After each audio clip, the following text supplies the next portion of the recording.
Real estate term of the day, a sandwich lease. A sandwich lease is nothing more than a sublease. Now, obviously, this is in commercial settings because in residential, you have to name every adult that's going to be on the lease.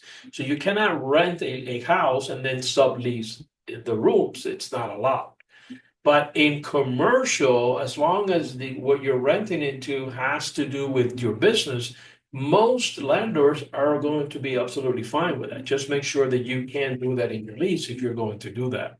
Here's an example. I'm in real estate. So let's say I'm going to open up a brokerage and I'm going to bring a title company inside my office. So I'm going to build a room that's going to be a title company. So I'm going to sublease part of my lease to them.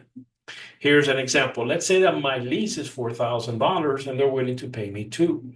So they pay me $2,000 to me, and I still have to pay the landlord the $4,000.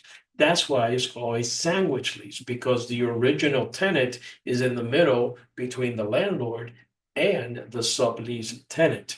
What happens if the sublease tenant doesn't pay? You're still responsible for the full $4,000 because the lease is under your name, not the title company. That's why it's called a sandwich lease, because you're still stuck to the lease. For more tips and tricks, please visit my website. Till next time.